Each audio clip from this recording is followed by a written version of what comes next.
And we should be live. Let's have a look. Hey guys, welcome. It's me, Lloyd de Jong. For those who have difficulty with my surname, it's de Jong, of course. My first name is Lloyd, spelled Lloyd, not Oyd. Sorry, not Yod. Just to get that clear. Hey guys, welcome. Good to see you all. Lots of people in the chat, and I'm here with Oz Truth Apologetics. Say hello, At. Hello. Can everybody hear us okay? Just make sure that both of us are coming through clear. Just type a one in real quick on the chat there. So we don't want to have any technical difficulties for like 3 minutes before anybody says anything. So, what up, Debit Rabbit? I don't know. Veronica, hey, Yeah, just hello. Hayes White. Lloyd is also Arab. No, Lloyd is South African. I'm in Genoep Afrique. Yeah, see, there you go. He speaks South African. I assume that's whatever that is, whatever language that That is. was Arabic. Not That Arabic. was Arabic. Uh, Assalamu alaikum. That's about the only Arabic I know. Yeah, أغلب داني بالماء السخنة.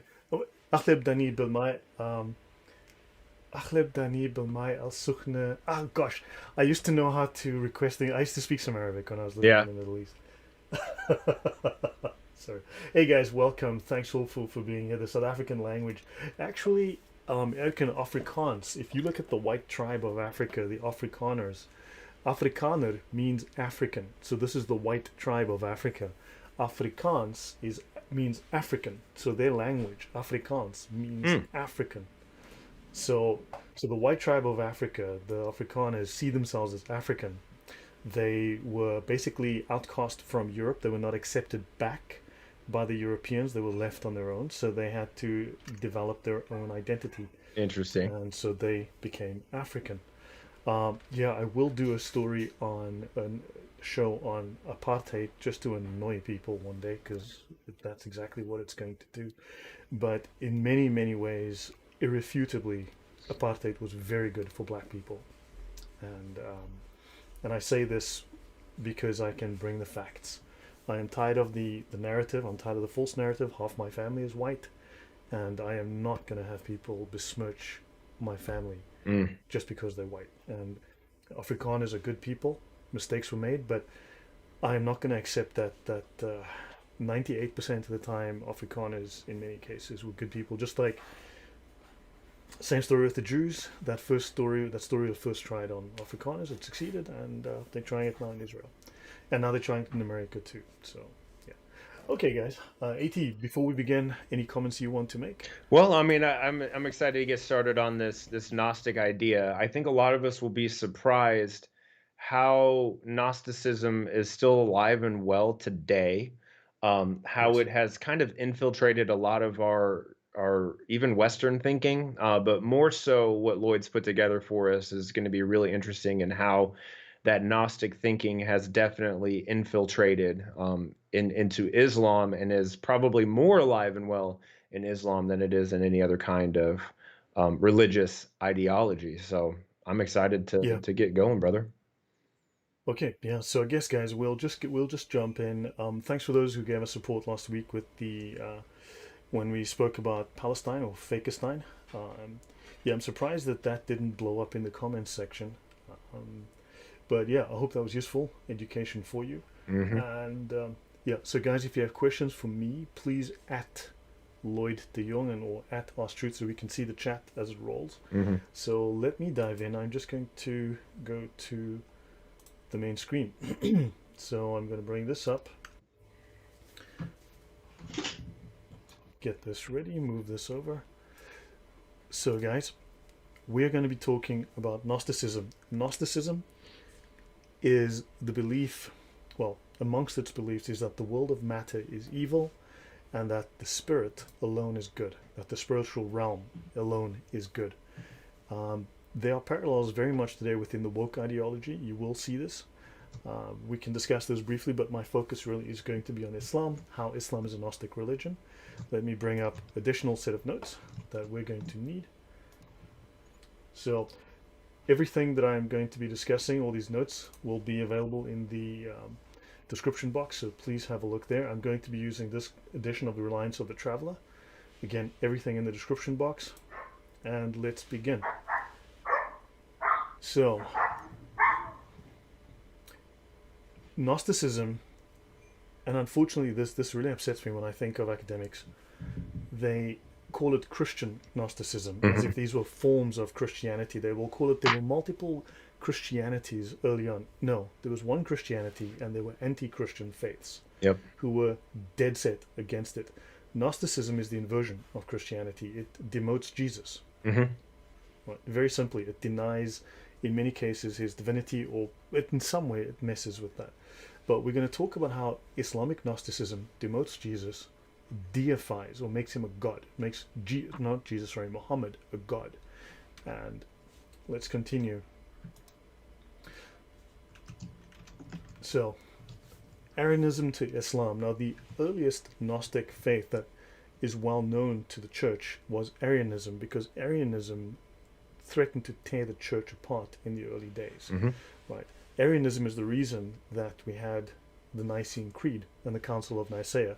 No matter what others might tell you, the reason for the Nicene Creed and for the Council of Nicaea was specifically due to a heresy, a Gnostic heresy called Arianism. Now, Gnosticism is the greatest threat to ever face the church, then and now. Mm-hmm. So we're going to talk today about what Gnostics believed. We're going to talk about the overlaps with Islam and Allah. We're going to provide evidence of Gnosticism as integral and normative to Islam. Right? We're going to speak of the Nicene Creed as a refutation of numerous heresies. We're going to discuss a few Gnostic heresies. Let me just move my camera to the top right. We're going to speak of some biblical warnings and further evidence of Islamic Gnosticism. Mm-hmm. Then we're going to discuss how Gnosticism demotes Jesus, how Islam then promotes Muhammad to a deity, as most specifically as the light of the world. This is the true replacement theology. This is Islamic replacement theology, where it replaces everything. Mm-hmm. Right? And then we'll speak of Islamic orthodoxy and the negative teachings about Christianity and also about Judaism, but we'll focus largely on Christianity in this episode. So, right, let's continue. Gnosticism is the first major threat to the church. Right? Gnosticism was the greatest challenge and greatest threat to the early church, but Gnostic ideas are thriving today. So in its early history, the church was opposed by several mystery religions. Now, this is an overview. I'm going to be bringing multiple topics, and we can explore each topic in detail later, but there were these mystery religions. The mystery was that they had secrets. You see, they knew the secret of the universe. They had secret knowledge that you don't have, secret knowledge that led to salvation. So these mysteries involved secret societies, and Islam is built on secret societies. The largest secret society in the world is the Muslim Brotherhood. The Muslim Brotherhood has 2 to 3 million members and about 100 million adherents. If you look at that mathematically, there are about 8 million Jews in the world, and there's about 100 million people that follow the Muslim Brotherhood. So that's a lot of people. Occult, magical rituals and practices. Now, Islam certainly is guilty of this too. I'm not going to go into huge amounts of detail, but this is also something that is part and parcel of Islam. Mm-hmm.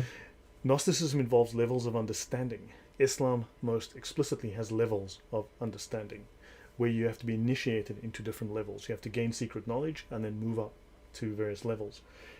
There's also the denial of Jesus' divinity, his death, resurrection, and humanity. Various aspects of these are part of Gnosticism as well as Islam.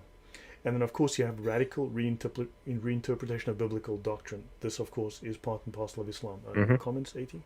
Yeah. So I think we went into this last time we spoke live, just talking about the occult and magical rituals, and what was the name of the god or the Satan figure that had the crescent with the star Oh, on it? Baphomet. Yeah. So those are some very interesting things that kind of go into I'll it. bring that up. Especially talking about the secret societies and things like that. It's very interesting when you start to look into the history of where secret societies, yep, exactly him, where secret societies began, and how they are actually influenced, if not started, by Muslim types of groups. Lloyd, I would like to hear you explain to me more again, kind of the different levels of Islam, I mean, because from what I understand, there is the basic lay Muslim, pretty much people you and I talk to on a daily basis. Then you have your Hmm. scholars, your Yeah, I imams. will get into that. Yeah. That is part of this presentation, so I Okay. will get into Perfect. that. Perfect. Yeah, bring it up if I don't get around to it soon enough. Definitely. The black Hebrew is the fake Hebrew Israelites has incorporated a majority of the interpretation of scripture from Islam. Hmm. Yeah, Arianism, many other Judaizing. Yeah, yes, Judaizing heresies. Yes. Hey, Daniel, good to see you after a long time. Right, let's see.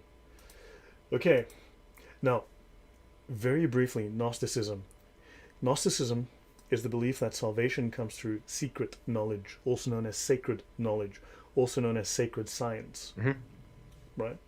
Gnosticism is the idea that the physical world is corrupt, even evil, unlike the ideal spiritual realm, and that the material realm is created and ruled by a lesser god, potentially even an evil god in some interpretations. Yep.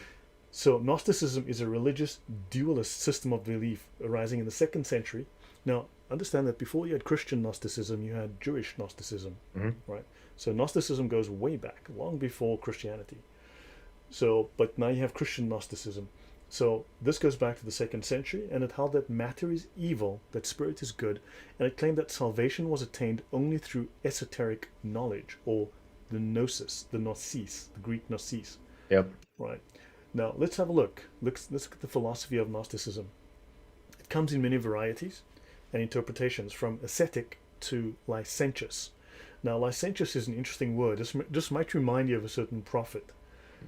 The Who had definition lice? of licentious: lacking legal or moral restraints, especially disregarding sexual restraints, Hmm. marked by disregard for strict rules of correctness. Does this remind you of anybody, AT? Well, it reminds me of Muhammad, but when you said licentious, I thought you were talking about the time that Muhammad had lice. I thought that's what you meant, was reminding you of Oh no, Muhammad. But now I yeah, understand it's a more that's also intelligent. worth raising. Okay, so yeah, by Irenaeus. Okay, fantastic. Falcongage says yeah, and okay, so yeah, I'm going to try and provide an overview of this that's probably not common knowledge as yet. Also, we're not going to go into this at length, but look up the word antinomianism. This is worth knowing about, something I should talk about in the future. So, it is a religious philosophy and a worldview. It's a framework to explain the nature of God and creation, right? So it is its own creation narrative, Hmm. right? It also tries to explain good and evil, and in brackets you see the problem of evil. It tries to explain the problem of evil. Yeah. It also speaks about man and the purpose of life, and Gnostics do tend to focus on the inner life of the spirit, Hmm. which they differentiate from the material life. Think of the term "I identify as." You see, I've never heard that before. What do you mean identify as? wokeness is Gnostic, Yeah. right? Because within Christian belief, God made you, your spirit, and your body. You are your soul, your body. You are one, Hmm. right? So God made you. And Gnosticism believes that the spirit is a completely separate thing from your evil matter, right? From the corrupt, low matter. And therefore, what your spirit believes, that's the only true self. And therefore, I believe that I am what wokeness is Gnosticism, right? They come from the same belief as dualist belief, Hmm. right? Now, Gnosticism and Gnosis in Islamic law, so I'm going to move us down to the. Now, we're going to examine numerous references to Gnosticism, Gnosis, and Gnostic Islamic scholars in the most famous and the most popular Islamic legal manual called The Reliance of the Travelers. So see the video description box for a download link. It is Reliance of the Traveler, called the Umdat al-Salik. I'm going to bring that up now. Okay, so I'm going to go here into my PDF reader. I'm going to type in the word GNOS. Notice for Gnosis, there's 18 references. For Gnostic, there are 5. For Gnostics, there are 3. And Gnostics, 1. Hmm. Right, with an apostrophe. So let's go. Now, for pure religion, it's interesting, and for one that has no antecedent, it's interesting that the most popular common Sunni Islamic manual in the world, right, Islamic law manual in the world, has this many references to Gnosis. Now let's have a look here. This famous sheikh says, okay, writes in his letter about the spiritual station of annihilation in Gnostic vision. Gnostic vision. So we have the stations of the cross, they have the stations of the gnosis. Okay, let's continue. it is a fault to stop at the first traces of gnosis. You see, you need to continue. You can't, you have to continue and push through, right? Because others have claimed to have attained to gnosis and contemplative knowledge of the divine, to have passed through spiritual stations and states, and to have reached nearness to Allah. It Mm. goes on to say that, but they're faking it. They're amateurs. We Muslims, we Islamic scholars, we've done it. We, we're the bee's knees here. So Right. We got others to have open up claimed. that third eye, man. That's what we got to do. I understand. So let's continue. We have attained to gnosis. They have attained to gnosis. Right? Mm. The Gnostic in his first states is strongly affected by the initial impact and will blah blah blah blah. Let's have a look. The Gnostic's spiritual will, exalted above all else, must carry him beyond what we have just mentioned. He is outside of our frame of reference and all it contains. And then he, takes into the afterlife and secrets of the universe. Someone who has reached the level of those to whom the unseen is disclosed and have Gnostic insight. Let's continue. We've opened the door of gnosis, the door of knowledge, when they sniff the first traces of this knowledge. Right? Gnosis, the knowledge. While immersed in the sea of Gnostic inspiration, right? Then they go on, the Sufi Gnostic, right? This guy. Then you have faith is comprehended through Gnosis, the Islamic faith comprehended through Gnosis, the grove of the Gnostics, the chess of the Gnostics. Then reaching the throne room of Allah, reaching to perfection, reaching to salvation. See, Gnosis, interesting, Gnosis, subsistence. Gnosis, Sufism. Sufism is Gnosticism, period. Yeah. Gnosis. Sufi gnosis. No, you get the point. Understand? Gnosticism, and this is not this is not the only manual that has explicit references to Islam and the scholars of Islam being Gnostics and Islam being Gnostic. Mm-hmm. At, your thoughts?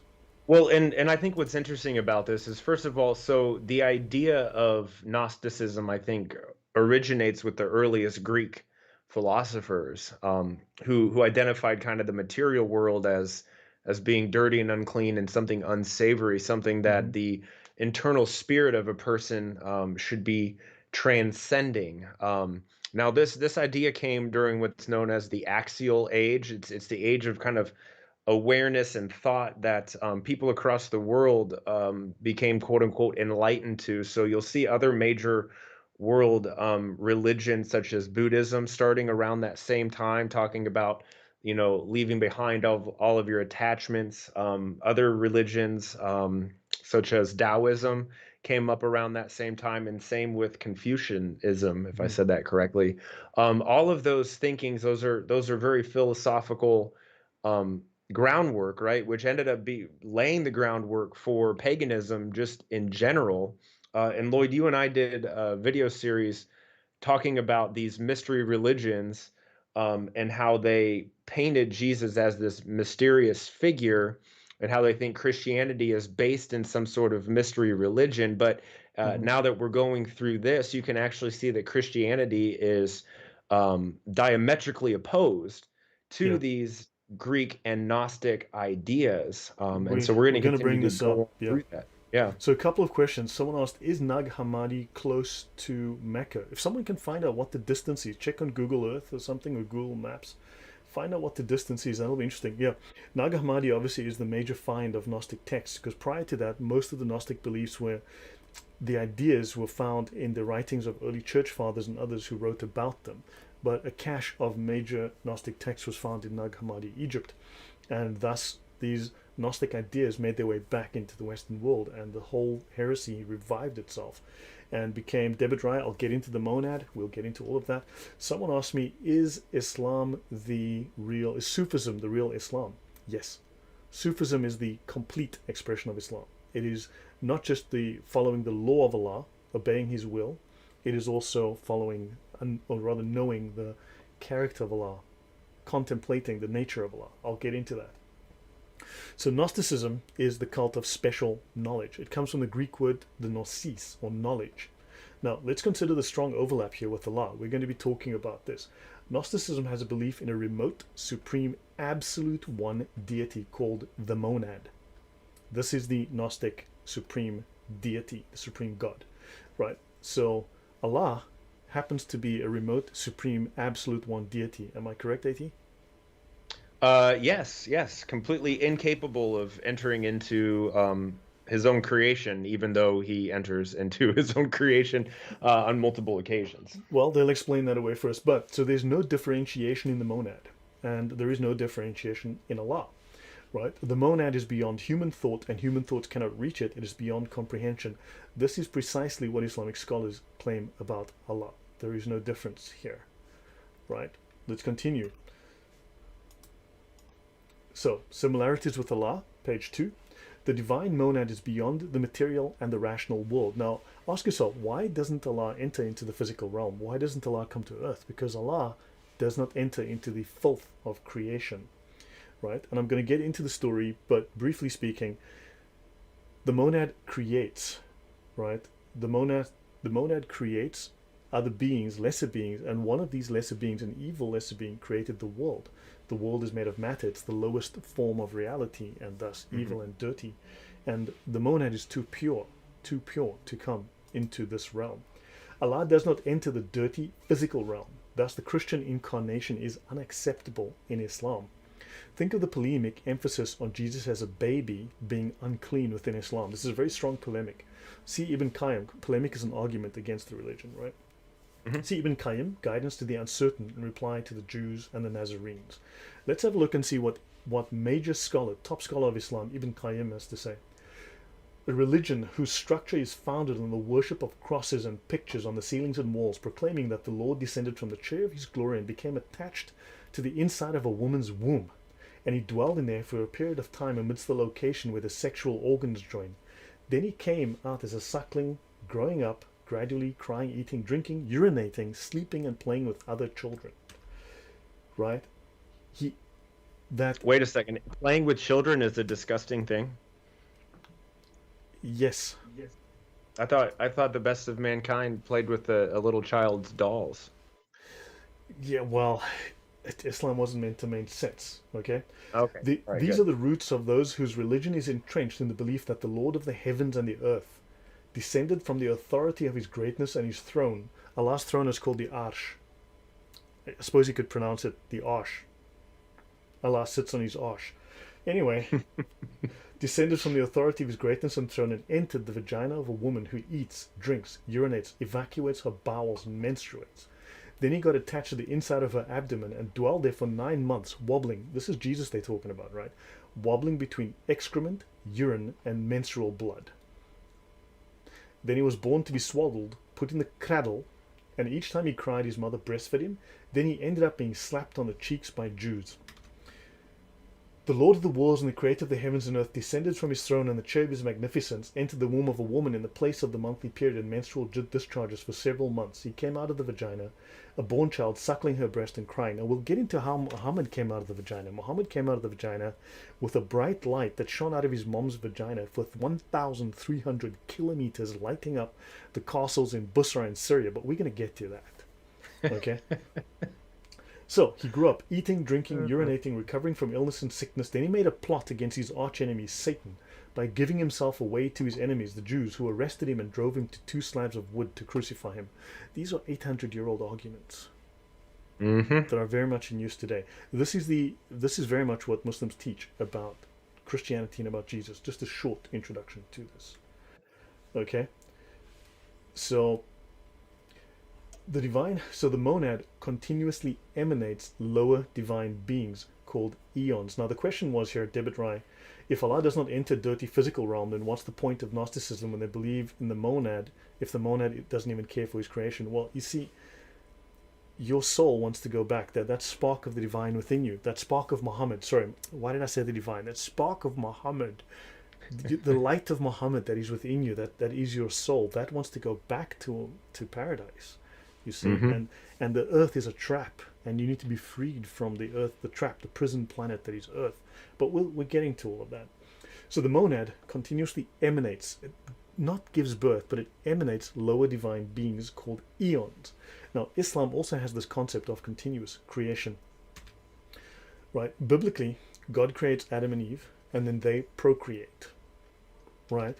This is something obviously beneath the God of Islam, beneath the monad. In Islam, every child is a new creation, thus there is no concept of original sin. Original sin cannot be transmitted, right? So understand, this is how Islam sees it. Now, notice that that's why they give us a hard time theologically about the concept of original sin. Do you want to say Mhm. anything, AT? Just let me know if you want to. Just raise your hand if you want to Uh, say anything. I will raise my hand. Keep going, brother. Now, the Nicene Creed specifically states that Jesus was born or made incarnate, depending on which version you read, as a refutation of Gnostic heresies. He became incarnate from the Virgin Mary and was made man. So it explicitly states that the divine took physical form, right? It explicitly states that the divine took. This was shocking at the time. This Yep. was a major statement to make in the 4th century, 3rd century. It was an Hmm. incredibly powerful statement because the divine could not come to the low, corrupt earth, understand? But the fact that the church took this stand in the face of everything against it, this was a very powerful stand by the church. So the monad emanations have an element. Remember the word emanations. We're going to come back to that. You're going to see it all over Islamic texts. Have an element of the divine essence. So angels and other powers are in the spectrum of these emanations. So they too are worshipped, right? And of course, Jesus is on this spectrum too. So he's worshipped, but he's not a supreme being, right? So now let's look at Colossians 2, verse 8. Paul writes, "See to it that no one takes you captive through hollow and deceptive philosophy, which depends on human tradition and the elemental spiritual forces of this world, rather than on Christ. For in Christ all the fullness of the deity lives in bodily form." You see, there was also the element of angel worship. There was this phenomenon of angel worship back in the day. And of course, the church in Hmm. the Colossians was taking on Gnostic ideas. Paul Yep. wrote this letter to them to say, I'm sorry, but no, you do not worship, you do not pay regard to other elemental forces, and you do not accept the idea for the Gnostics teach that Jesus wasn't real. He came Hmm. in bodily form. Go on. Yep.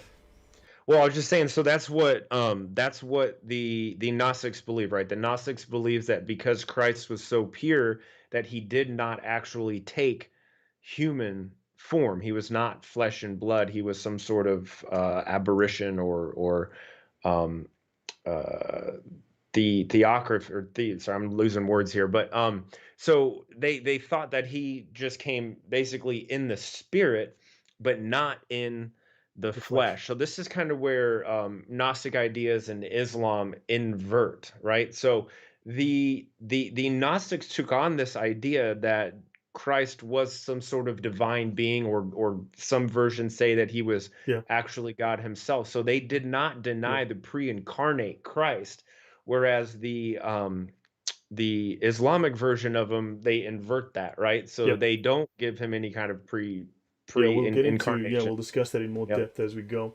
So now let's look briefly at the Council of Nicaea, right? It says in brief below the image where we are. So the Council of Nicaea. Now, the first Council of Nicaea, the first council, was in 325 AD. Now, it was the first ecumenical council of the Christian Church meeting in Nicaea. It's now called Iznik in Turkey, and I think Constantinople should be given back because Constantinople, as you know, is a Christian city. It was invaded by Muslims, and they need to give it back.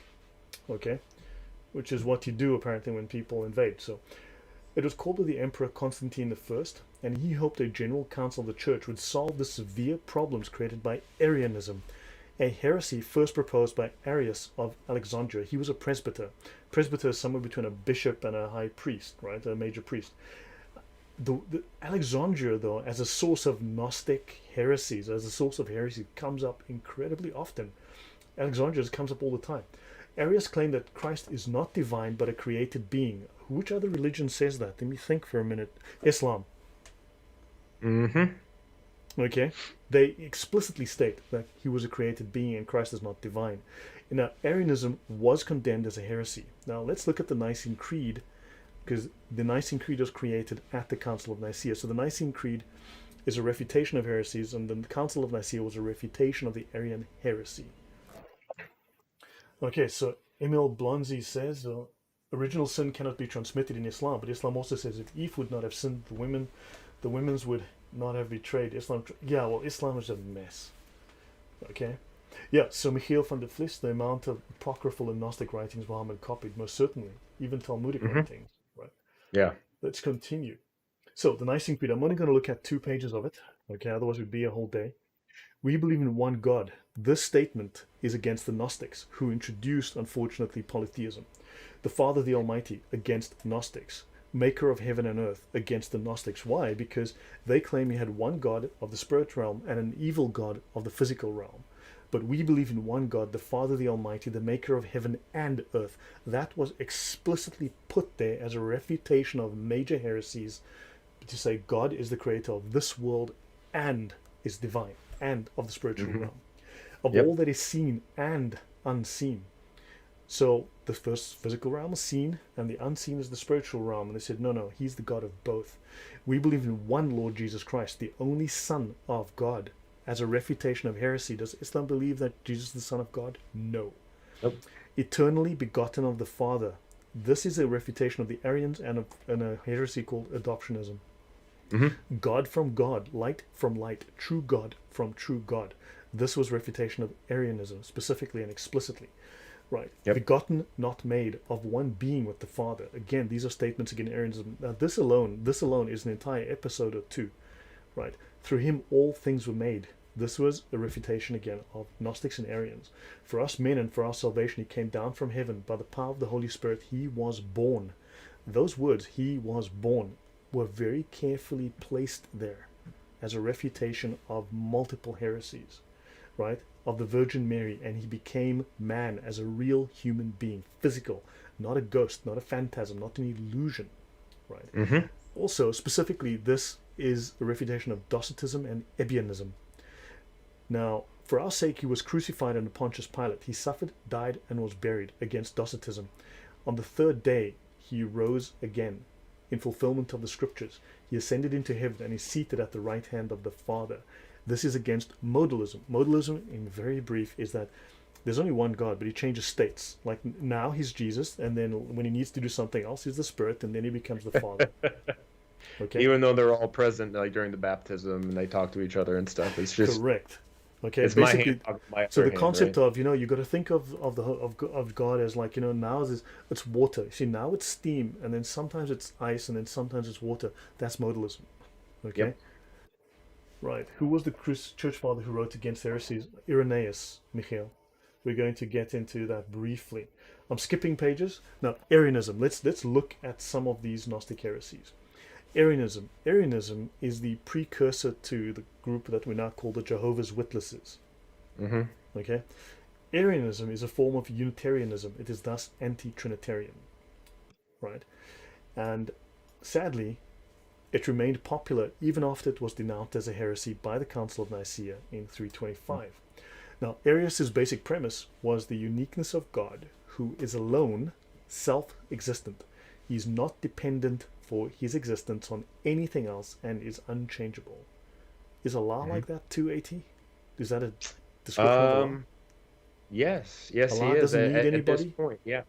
But I'll tell you what, a lot of people don't realize is that if God is love, then there has to be an object of or and a subject to that love. And if God exists eternally, right, before creation and was alone in a singular person, um, who is there to love? What subject and object is there of his divine love? Therefore, the modalistic or Unitarian or whatever the Muslims believe, their version of God actually ends up being lacking in the sense of having objects to love, because before creation, Allah could not have love. He could have nothing to love, and there could be no glorification, right? So you need to have other people providing you glorification and you providing glory too. So that's why the concept of the Yeah, Trinity solves all of these eternal problems. yeah. David Rye makes a very good point. Unitarianism. Unitarianism. That's a There fair it is. point. Arius. I Unit. like it. So Yeah. Unitarianism is a heresy, right? Hmm. Excellent. Thank you, Super Tiki. Much appreciated. And thank you all for being here Yes. today, guys. Please do smash up the like buttons. Make jihad. Beat that like button till it's blue. Okay. Hmm. And guys, AT's link is in the chat. Is in the description box. Please sign up to his channel as well. Now, so Arius held the Christological position that Jesus, as Son of God, was a lesser being created by God, and that the Son has no direct knowledge of the Father. Right? And then Arius' teaching effectively reduced the Son to a demigod, and thus it reintroduced polytheism, since worship of the Son was not abandoned, but now you had two gods. Mm-hmm. Understand? Now, which other religion says that we have multiple gods? Just so, by the way, Islam. We will get into that. Okay? Yeah, the Church of Nicaea is now a mosque. Now, that is very sad, I know. Now, of course, Arianism undermined the Christian concept of redemption, since only one who is truly God could be deemed to reconcile humanity to the Godhead. So, in other words, this removed the ability for Christ to redeem you. Right. Yep. So this was obviously a major problem doctrinally. So a brief summary of Docetism. Docetism comes from the Greek dokein, to seem. It's one of the earliest anti-Christian doctrines, and of course Docetism became an important doctrinal position of Gnosticism. It claimed that Christ did not have a real body. Right. That's why it was important to state that he was born of a virgin and became man. Mm-hmm. Now, reminder again, Gnosticism is the religious system of belief arising in the 2nd century, which holds that matter is evil, spirit is good, and claimed that salvation was attained through esoteric knowledge, or the gnosis. This heresy developed from speculations about the imperfection of matter, or the impurity of matter. Some Docetists asserted that Christ was born without any participation of matter, and that all the acts and the sufferings of his life, including the crucifixion, were appearances or illusions. Mm-hmm. Okay. I wonder where Islam got that idea from. Yeah, I have no idea. I can't for the life of me see any similarities here. Good grief. Right. And And this idea essentially rose in the 2nd century, right? Is what you were saying. second, 30th, yeah. So don't forget, Yeah. now the Docetists also denied Christ's resurrection, and they denied his ascension. But of course, Islam denies the resurrection, Mm-hmm. right? Because obviously there was. Now let's have a look at the word esoteric. Esoteric means designed for or understood by the specially initiated alone, right? A body of esoteric legal doctrine. Does that sound like the Sharia, which is understood only by a small group of scholars? Just so by the Yeah. way. B. Mm-hmm. Requiring or exhibiting knowledge that is restricted to a small group of scholars. It is limited to a small circle. It is special. It is rare. That is what esoteric means. Keep that in mind. Yeah. Now, biblically, early forms of Docetism are alluded to in the New Testament, such as in the letters of John. You have 1 John 4, 1-3, and 2 John 1-7. This is not every single verse. I'm just going to show that these are some of the references, and you feel free to look deeper into all of these topics. Mm-hmm. 1 John 4:1. Believe not every spirit, but try the spirits, whether they are of God, because many false prophets are gone out into the world. Know ye the Spirit of God. Every spirit that confesseth that Jesus Christ is come in the flesh is of God. Mm-hmm. They're very explicit to state come in the flesh. And every spirit that confesseth not that Jesus Christ is come in the flesh is not of God. This is that spirit of Antichrist. Right. And just to take it one step further, I believe it's 1 John chapter 2 verse 22. It repeats that come in the flesh, but it also says that you cannot have the Father without the Son. So you're also adding divinity to Christ, right? Because the Islam, the Muslims, they will add him as coming in the flesh, but they will deny that he is the Son of God. So I just wanted to Correct. add that one in there too. So Islam is it's a mixture of all of these Gnostic ideas, and also it goes against them when convenient. It contradicts them as well. Mhm. I need to do a longer show on that another time. But for many deceivers are entered into the world who confess not that Jesus Christ is come in the flesh. This is a deceiver and an antichrist. That's 2 John 1:7. So this is a deceiver and an antichrist. Right, let's look at Ebionism, right? It comes from the Hebrew Ebionim, the poor, right? So the Hebrew Ebionim, sometimes EBY as well. They believed in one God, very familiar concept to Islam, taught that Mhm. Jesus was the Messiah, and Islam does say that Jesus was the Messiah, but of course Muhammad becomes the King Messiah. See, Muhammad Mhm. gets promoted in other scriptures to the King Messiah, because Jesus is the Messiah, so Mo is the King Messiah. He is the Shiloh, who is who is foretold in the prophecy in Genesis 49:1. Right. So now the Ebionists believed that Jesus was the Messiah, the true prophet, quote unquote prophet, mentioned in Deuteronomy 18:15. The Lord thy God will raise up unto thee a prophet from the midst of thee, of thy brethren, like unto me, and unto him ye shall hearken. Other translations, him ye shall worship, etc. But Hmm. which religion calls Jesus a prophet, by the way, AT? Well, I mean, Christianity calls him a prophet, so I want to get that out of the way. He's a prophet, he's God, he's the Messiah, he's the Son of God, all of these But things. Islam really But believes he's the prophet. Islam exclusively keeps him as the Messiah and as a prophet, and nothing nothing more. Yep, so exactly. So they took this idea from the Ebionists, that Jesus was just a prophet. So this again is an idea they adopted from Gnostic Hmm. beliefs, right? Let's continue. The first mention of this particular heresy is in Saint Irenaeus, right? Notably in his book Adversus Heresies, or Against Hmm. Heresies, circa 180 AD. Okay, Yep. right. Thank you, Dragon. Much appreciate. And yeah, if you have any questions, just put my name there, at my name, and I'll try and answer those. Now, the Ebionists rejected the virgin birth of Jesus, right? They claimed that he was the natural son of Joseph and Mary. The Ebionists Hmm. also believed that Jesus became the Messiah because he obeyed the Jewish law. Notice that Islam constantly says Jesus came to fulfill the law, Jesus followed the law. They harp on Right. this point exactly like the Ebionists did. However, Ebionists followed the law except when they didn't. So they followed the law but removed what they regarded as interpolations. And Hmm. Islam says the Bible is filled with interpolations, by the way. In order to Yep. uphold their teachings, which included vegetarianism, holy poverty, right? Ebionim, the poor, Yep. ritual ablutions. I wonder where Mo got that idea. And the Hmm. rejection of Interesting. animal sacrifices. Mo took on that idea. And they held Yeah. Jerusalem in great veneration. I wonder where Mo got that idea. Yeah. Right.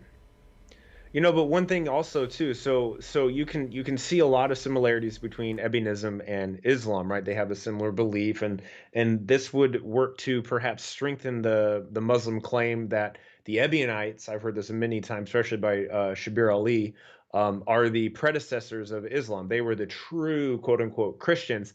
But then when you read the Quran, it talks about how Jesus was born of a virgin, right? So it just seems like Islam just picks things here and there, right? Because Ebionism Mm-hmm. says that he was born, regular, but by regular union between man and woman.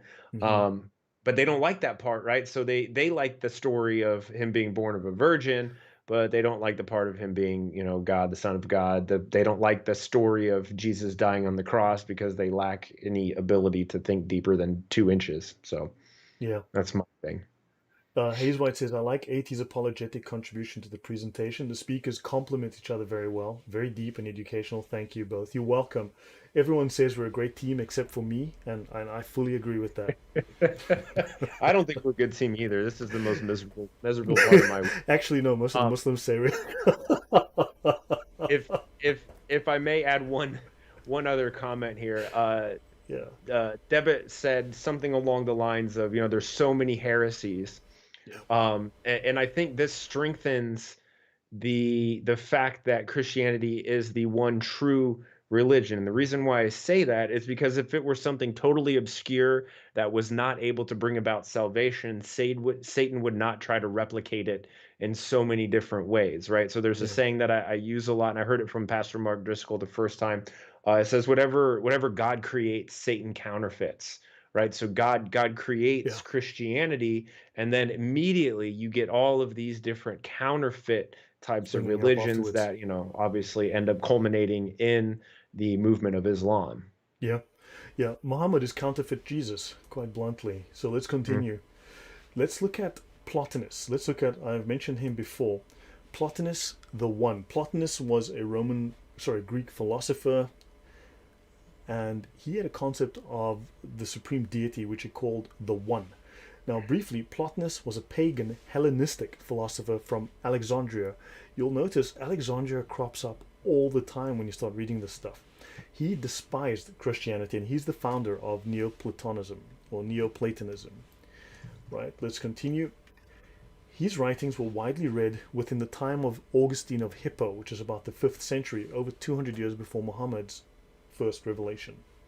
Augustine countered many of the thoughts of Plotinus and his ideas in his book, The City of God, called On the City of God Against the Pagans, De Civitate Dei Contra Paganos. Now, let's look at a very high level comparison of the one, Yahweh, the Christian God, and Allah, right? So we'll look at aspects of this. Now, I will note that I don't necessarily agree with the original author with his representation of Allah fully, okay? But that's it, it's pretty decent. And let's have a look. God is a creator, the one, a creator, Allah, the creator. So that's the sovereignty of the creator. The nature of God, okay? Simple being with a complex nature, that's God. Okay, single being rather, single being with a complex nature. The one by Plotinus, it was a simple unity. Now what's interesting is unity, Ehad. Ahad. Remember, Allah is, if you look at the Arabic, Ahad, he is one of many. Yep. Very odd that they utilize that in that verse, right? Simple unity beyond being. Now, if you were just one, why would you be a unity? Unity implies the joining of many. Allah, simple unity, pure will, okay, beyond being. Both of these describe Allah. But this, especially on this side, describes what we call the Sharia understanding of Allah. Allah as will, which is Allah as a lawgiver, right? The Sufis understand Allah in a different light. They understand the personality, the character of Allah, right? Actions, God is intrinsic. In the one is extrinsic, outside of you, and Allah is outside of you, far away. Can he be known through reason and faith? Yes, Christians can understand God through reason and faith because they say that God is reason, God is logos, and that through reason we can understand the world, we can understand God's creation. Yep. The Ask, one seek, and knock is knowable only through complete submission. Which religion requires submission, AT? I can't remember why my memory is going. Well, I would go so far as to say that probably all religions require submission to a certain level, but what does it mean? What religion says they're the religion of submission? Obviously, it's Islam. Islam. Okay, and Yep. Allah is inscrutable. So basically, Allah meets both of these criteria. Man's nature is free. In the one, you're a slave, and Yep. in Islam, you're a slave. Basis for obedience in Christianity, love. In the one, mysticism. And it's interesting, the Sufis approach Allah through mysticism called light mysticism, right? Light mysticism. And of course, the light of Allah is, you might know him as Muhammad. And then, of course, for basic Muslims, you approach Allah through fear. Man's will is free will. And of course, the word deen in Islam is about imposing your will on another. If you read the definition of the word deen, I've covered this in other shows. Deen is the imposition of your will, subjugation, and that is the concept of the one. Your will, they impose their will on you. And of course, both of these, predestination, both of these cover the character of Allah. Man's purpose is to know the Creator and to submit to the Creator and obey the Creator. In both cases, this meets the definition of Allah. And yeah, so understand the concept of Allah goes back to at least 200 years prior to Muhammad's birth. So again, another source where he took ideas and these ideas and just mashed them up. Basically, he took a bunch of stuff, dumped it in a bowl, mixed it up, pooped into the bowl, mashed it up again, and there you go, Islam. Your thoughts, AT? Well, Dragon said something very, very profound here. She just said, in Islam, you're a slave of Allah. In Christianity, you become a child of God. And I don't think you could sum it up any better than that. Yeah. Yes, well said. Okay, let's continue. So, let's look at Jeffrey. Now, this, of course, Islam Critique mentions Jeffrey on a regular basis in his talks. This is Jeffrey's book called Islam, Muhammad and His Religion. And he says the old Arabian paganism was in the process of disintegration. Judaism and Christianity were widely represented in Arabia, and to a lesser extent Zoroastrianism and certain Gnostic sects. Right? So understand, so several preachers of monotheism had arisen, and each had gained a following. But it was Muhammad who succeeded in syncretizing certain basic elements of Judeo-Christian faith and practice with native Arabian beliefs. Yeah. Syncretizing is basically taking stuff and just smashing it together, and there you go. You know? So that's what Muhammad did. And so this is written about, this book dates to the 50s already. Now, let's look at the Encyclopedia of Islam. They speak of the Gnosis, the Marifa, which he describes. So Dhul-Nun was the first to teach the true nature of Gnosis. Now, this is the first Islamic scholar to really talk about the Gnostics. The Gnosis. He describes this as knowledge of the attributes of the unity And I find this really interesting that it's the gnosis is the knowledge of the attributes of the unity. If Allah is indivisible, if Allah is one, how can he be a unity? Understand? And he speaks, and this Yeah. belongs to the saints. When they say saints, they mean the Sufi saints. The highest in Islam, the highest spiritual level in Islam is to be a Sufi. They are the highest ones, and they contemplate the face of God within their heart, and God revealed himself to them in a way in which he is not revealed to others in the world. So the Sufis can see God in a way that no one else can. 18? Right. Well, I was reading something that Daniel wrote earlier, and he said Muslims say that Muhammad is the door to paradise that every man must pass through for entry, and I think that's pretty much correct, right? So, in order for me to become a Muslim, Lloyd, what do I have? I have to say something specific, right? Yeah, you have to spin around 3 times, and you have to stamp your left foot once, twice, and then you have to then you have to say the Shahada, which is not found in the Quran.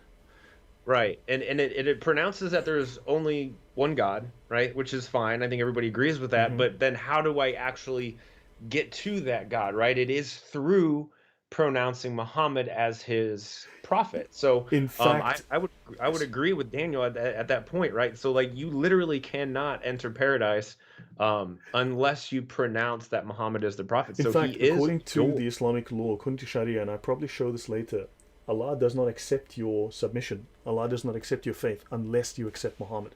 Nor is Hmm. this in the Quran explicitly stated anyway. The Shahada that Muslims follow is not in the Quran, right? There's Right. only a Shahada that speaks of Allah, right? Now, Mhm. the addition with Muhammad is an innovation, bid'ah, that came much later, right? Right, and So, I'm going off of memory here, but as I recall, the Dome of the Rock only had the first part of the Shahada written on it. It didn't yes, add the Muhammad thing until later. yes, correct. And notice also, they speak of here the Gnostics.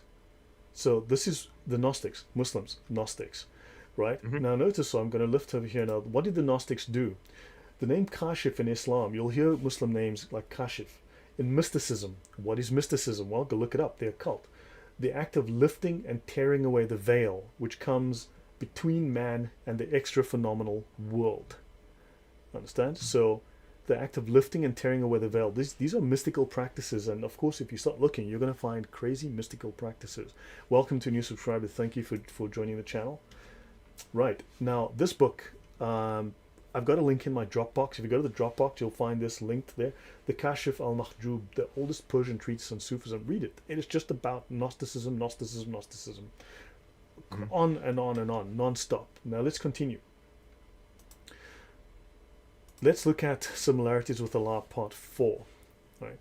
The demiurge. Now, the demiurge is one of the eons the demiurge, which is one of the eons, created the physical world.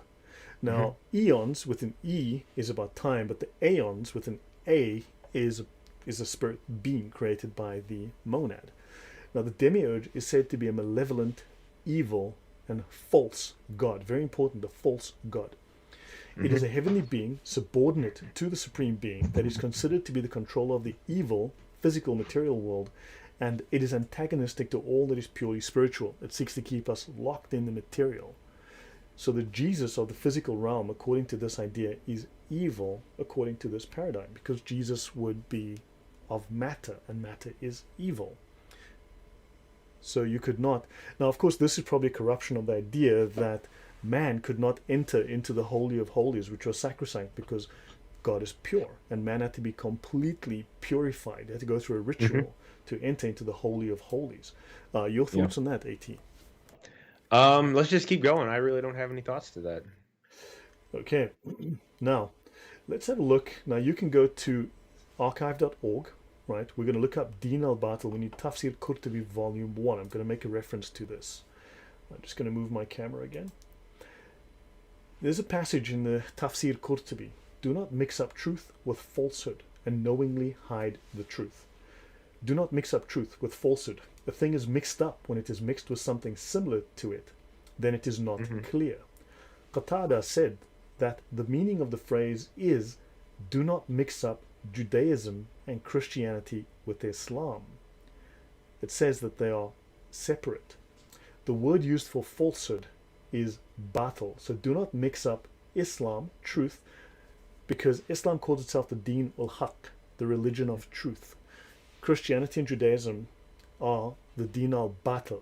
The Deen al-Batil are the religions of falsehood, which means when something becomes unsound and worthless. So the official, formal, and I'll get more into that, orthodox position of Islam and Christianity is that it is unsound and worthless. It can also mean in vain, as in, and they go on to describe, your prayers fall as dust at your feet. The deity doesn't even hear you, doesn't know you exist. The false, al-Batil, is one of the names of Satan. So we are worshipping one of the religions of Satan. This is the position of Islamic scholars on Christianity. Right. Okay, so now divine elements from the monad fall into the material realm, and these are locked within us, right? And these little elements of the divine want to return to the spiritual realm. Now, there's a lovely story there as well. So the divine element returns to the spiritual realm when the gnosis, or special secret knowledge of the divine, is obtained. Salvation is based on obtaining this secret knowledge. Right. So salvation is knowledge based, but they don't necessarily mean just normal knowledge, like 1 + 1 is equal to 2. Right. This is special knowledge, deep knowledge, real deep understanding, a really involved understanding. Okay, but let's have a look at Islam. Since we're talking about knowledge, let's look through the index of the Sharia, of the most popular Islamic law manual. Knowledge of the heart, communally obligatory knowledge, religious sciences, going to get to that. This worldly knowledge, recommended knowledge, subjects that are not sacred knowledge, unlawful knowledge, offensive knowledge, permissible knowledge.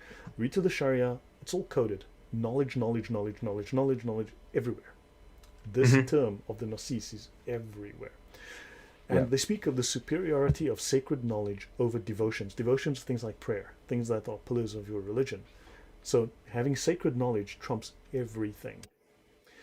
Now, Wawi say are those who know, those who have knowledge. The ulama are what? The people of knowledge. And alim is someone of knowledge. What are the Taliban? Well, Taliban comes from, right? These are the students of knowledge. Taliban is a student, right? Student of knowledge. Are those who know and those who do not know equal? Quran 39:9. Well, no, because those who have special knowledge, Allah raises those of you who believe and those who have been given knowledge whole degrees.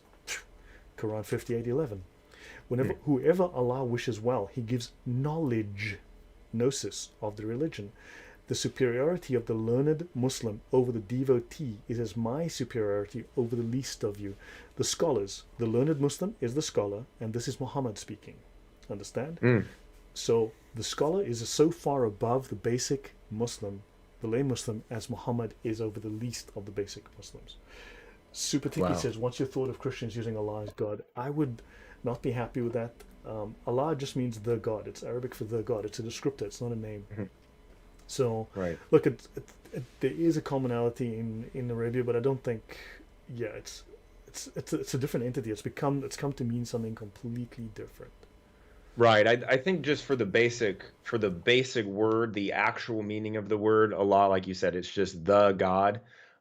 Just like I could say Lloyd, and Lloyd, obviously I'm talking about Lloyd here in front of me, but a lot of different people have the name Lloyd, and I'm not speaking to them. I'm speaking just to Lloyd. So the word Allah can be just very general. It could mean the Muslim understanding of who God is. It could mean the Arabic Christian version and understanding what they mean. It could be the Jewish understanding of what it means. It could be just some other random religions understanding of what it means. But at this point in time, Allah has such a strong connotation to being the Islamic God, right, which comes with the full description of who it is. It's just kind of very challenging to say it. I wouldn't say it's a sin or anything like that to use the word. I would just say it would probably just be confusing to people if they heard you say it. Yeah. There's another question. So, by the way, people are talking recently about Baal. You know the god Baal, right? Or Baal, or whatever people want to call him. But you know that Yep. Baal has a wife, and Baal's wife's name is Baalah. Did you guys know that? Baal has a wife, and her name is Baalah. Allah. Very, very curious. Allah. Anyway, Yeah. moving on Well, past that. maybe Allah is the son of Baal and Baalah. I would say, Who or knows? well, he's not even a son, or he's like a transvestite or something, right? He Yeah, doesn't have who a. knows? Okay, so someone asks me, Lloyd, would it be good in conversation to build rapport? No, because then you are submitting to a different paradigm of God. Understand? God has a name. God identifies. Just so, by the way, just to be woke for a minute, Mhm. God identifies as male, and God, his pronoun is Yahweh, him, he. Right. Hmm. Okay, just so you know. So no, I do not agree with her, she. God identifies very clearly as male. Yeah. Pronouns I him, he, and he has a name, and he likes his name. Understand? So Right. no. So what I would say to you, Daniel, I think it's a good question. What I would actually do before engaging in that conversation is just define terms. Say, hey, Mr. Muslim, what, or Miss Muslim, whatever. You probably can't talk to a female. So, Mr. Muslim, what do you define Allah as, right? And have them give their description, their definitions. And then you say, well, look, this is what I define God as. You say Trinity, triune, came to earth, has the ability to do all these things. So then, right from the get go, you can have two different understandings. So you'd be, you know what? We'll use the word Allah for the description of what you believe God to be in Islam, and I'll just use the word God or Yahweh or whatever, um, so that we don't have to keep mixing terms. Just so you keep them both separated. That's Yeah. that's what I've done with Muslims in the past. Not that you have to do that, but I've just found it to be a lot easier to just define terms from the get go. Yep. Now, notice again from the Sharia. Whoever travels a path seeking knowledge, Allah makes easy for him a path to paradise. What kind of knowledge? Gnostic knowledge? Maybe. Angels lower their wings for the seeker of knowledge. Those in the heavens and the earth and the very fish in the water ask Allah to forgive the person endowed with sacred knowledge. Notice if you read the Gospel of Thomas, which has just coincidentally 114 sayings of the Gnostic Hmm. Jesus. Sheer coincidence. And one of them speaks of the fish in the water, but then, hey, just, I have no idea. Muhammad didn't make up anything. He was never a plagiarist. The Yep. superiority of the learned Muslim over the devotee is like the superiority of the moon over all the stars. The learned are the heirs of the prophets. The prophets have not bequeathed dinar, which is money, nor dirham, money, but have left sacred knowledge, and whoever takes it has an enormous share. Now we talk about knowledge. So this world and what is in it are accursed, except for the remembrance of Allah and someone with sacred knowledge or someone learning sacred knowledge. The world is evil. The world is accursed. David Rice says, Mhm. "Take beer." I know, I know. Take You know what's crazy? yeah. You know what's crazy? You go to the Middle East, and I've traveled all over the Middle East, and everywhere you go, they have fake bacon, turkey bacon, and you're like, if you guys want bacon, just eat it, please. You It'll don't know what not. you're missing, guys. And you're like, you know what? I take bacon. Look, as you guys know, bacon is a vaccine specially invented against Islam. That's it, and Okay? yeah, that'll. You know what? Honestly, I feel like all this polemics and apologetics that we do, it's not as powerful as the taste of bacon to get someone to turn away from Islam. Maybe that should be our new idea. Just Yeah, cook yeah. bacon and Offer them see. bacon, people. Bring them to Uh-huh. the. Okay, moving on. So this world and what is in it are accursed. Remember, the Gnostic idea is that the world of matter is evil. So the world is cursed except for sacred knowledge. Again, parallels with Gnosticism, right? Now, Yahya ibn Abi Kathir said, studying sacred knowledge is a prayer. Sacred knowledge. Okay, having sacred knowledge. What sacred knowledge? This is a prayer. And of course, there is nothing that is superior to seeking sacred knowledge. Very interesting. This is again within the reliance of the traveler. Hmm. Nawawi says there are similar statements from whole groups of early Muslims I've not mentioned that are like those I've quoted, the upshot of which is that they concur that devoting one's time to sacred knowledge is better than devoting it to voluntary fasting or prayer, better than saying Subhanallah, literally exalted is Allah above any limitation or any other devotions. Again, they're Right. stating that the knowledge, the secret knowledge, the gnosis, is greater than the five pillars of Islam. Right. So this concept of grace and the superiority of God to not only create the universe and whatnot, but in Christianity, God comes to us to be an example for us, to pay for the sins that we have committed, so that through his love we are able to be saved. It's his power, by his power and his grace we are able to enter into heaven. But in this concept here of Gnosticism, and especially as it relates to Islam, God apparently is not strong enough and doesn't have enough love and doesn't have enough grace in order to do that. He places that full burden on top of mankind to somehow be able to shuffle around in the dark and find this light and find this gnosis and knowledge, so that then they can earn their own salvation through that sacred knowledge. To me, Mhm. that's a huge issue. Kind of goes along with them being Unitarian, and so there's just a big theological issue that comes along with that. Yeah. Let's continue. So now let's look at this from the Sharia. Again, let's look at the Quranic evidence for following the scholars, right? Ask those who know if you know not. Usually this is translated as know. And again, this knowledge they speak of the Quran is the gnosis. Ask those who know. That's why Muslims used to say, please, have you consulted a scholar? Okay? So I used to say to them, now I say to them, have you consulted a scholar? Because I have. Because when they kept saying to me, please consult a scholar, I went and consulted the scholars. Ask those who recall, if you know not. By consensus of all scholars, this verse is an imperative for someone who does not know a ruling in sacred law or the evidence for it to follow someone who does. That's called taqlid. Virtually all scholars of the fundamentals of Islamic law have made this verse their principal evidence that it is obligatory for the ordinary person to follow a scholar who's a mujtahid. So you are meant to follow a scholar because the scholars have knowledge. They're the people of knowledge. Let's continue. The ulama, the people of knowledge. So related words, alim, faqih, ulama. Ulama, the term denoting scholars of almost all disciplines, although more specifically, scholars of the religious sciences. They're regarded as the guardians, the transmitters, and the interpreters of religious knowledge and Hmm. of Islamic doctrine and law, embracing those who fulfill religious functions in the community that require a certain level of expertise or knowledge in religious and judicial issues.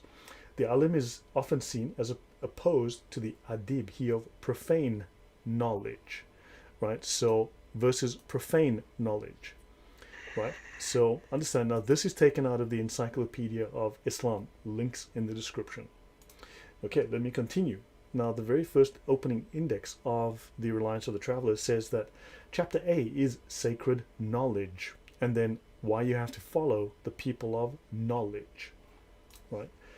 Then they talk about the knowledge of good and bad. Why? Because morality in Islam is based upon knowledge of the Sharia, not your feelings. It says you have to know, you have to ask the scholars, and they will give you the knowledge. Don't forget the knowledge of the tree of good and evil. Hmm. Okay, Allah is the name. Allah just means the God, Smiler. I mean, it's not an actual name. Yes, it's become His name, but Allah just means the God. It's a descriptor, right? Allah is the term. That may be, but then we'll have to look at it. I mean, because if you look at some of I've looked at Dan Gibson's work, and I mean, he speaks of Baal Shaman, and that's he's got some very compelling information there. Right, moving on though, science. Let's look at science. Ilm, alim, faqih, ulama. Now, within the Encyclopedia of Islam, religion in Islam is the same as mysticism and mystics. Mystics, well, these guys do occult magic rituals, right?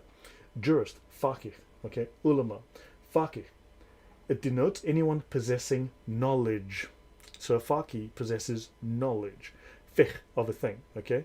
Which is synonymous with alim and ulama. And again, ulama, remember, people of knowledge. Let's look at ulama, plural of alim, okay? Active participle of alima, to know. To know what? To have the knowledge, right? And however, the term refers more specifically to the scholars of the religious sciences. Now that's Hmm. interesting, religious sciences. Let's take a look at this word sciences for a moment through the knowledge, through the lens of the Bible.